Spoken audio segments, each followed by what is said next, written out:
Today we're going to make apple cream pie, and I'm using our handy dandy apple core peeler slicer to prepare the apples.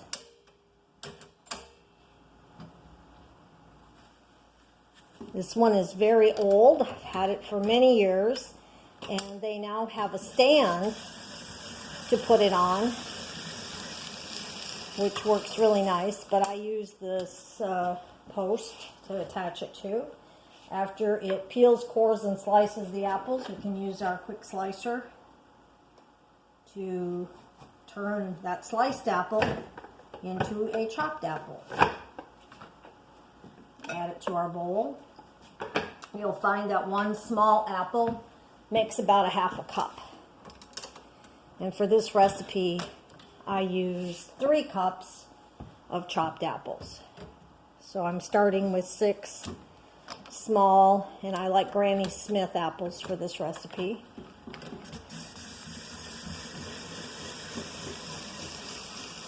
Peeled, cored, and sliced all at one time.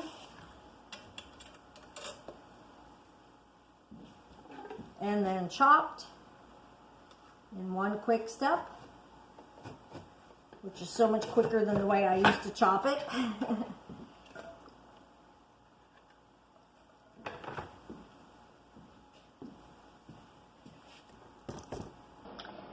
Okay, now that we have our 6 cups of chopped apples, we need to make the rest that will go with it. And we're going to start with 3/4 of a cup of sugar. I'm using our silicone prep bowl. 2 tablespoons of flour I'm going to add to the sugar to thicken it. And I'm just going to whisk that around a little bit. These days you don't really have to sift. You can just whisk your flour. And then I've got 1 egg in another silicone prep bowl that I'm going to just beat lightly with a fork. And to that I'm going to add a cup of sour cream.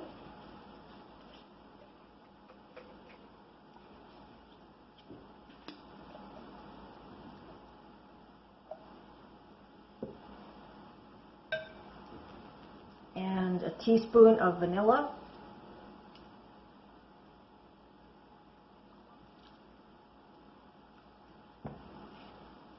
And I'm just going to mix that till it's smooth and well mixed.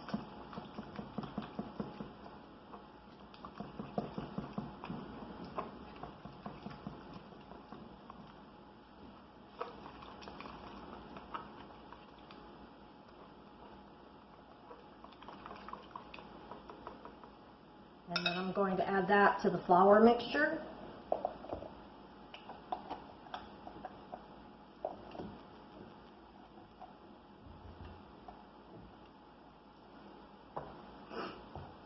And stir it up really well so that there's no dry spots.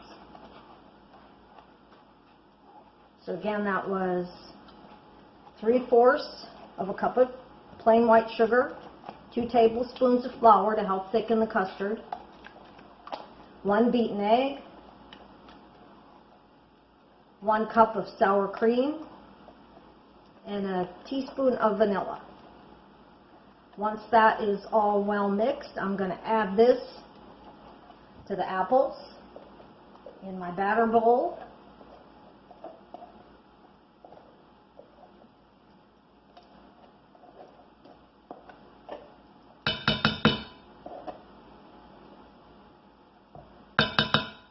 And stir all of that up so apples are all coated with the custard mixture.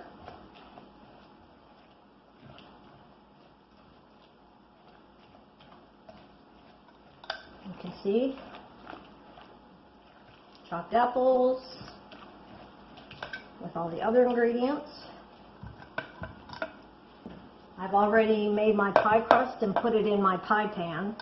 So now that I've got my apples and custard mixture, I'm going to then just pour the apple mixture into my unbaked pie crust. And just even it out. Get it all the way to the edges. And you'll notice there's space on top because we're going to have add a topping to this partway through baking. So now this goes in a 350-degree oven, and we'll be back when it's done. Okay, while our pie bakes at 350 degrees for 35 minutes, I'm going to start our topping. Use kind of a generous 1/3 cup of sugar,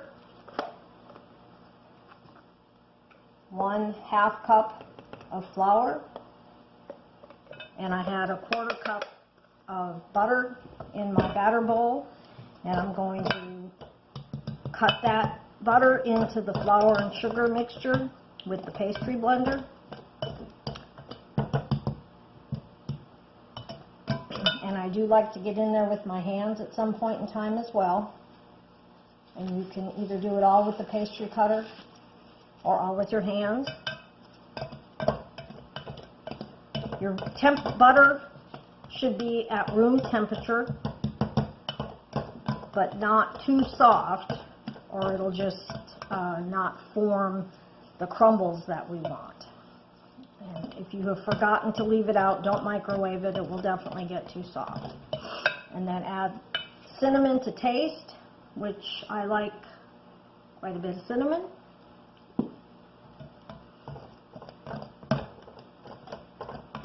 And just cut it until you get even pea-sized, small pea-sized crumbles.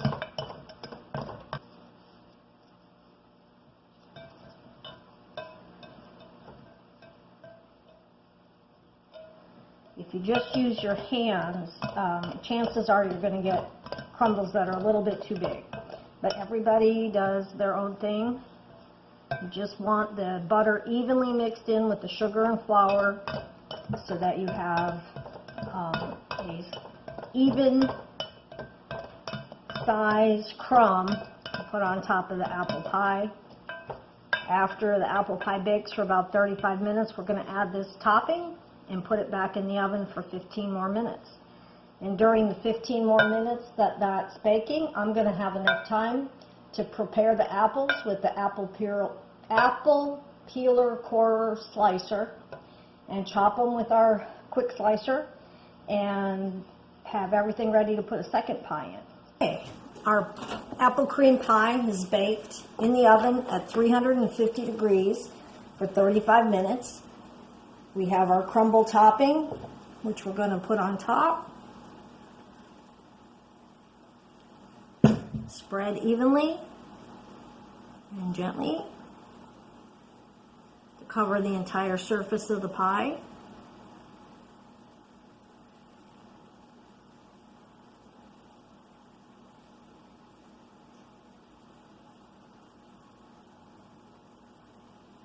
And then this will go back in for another 15 minutes.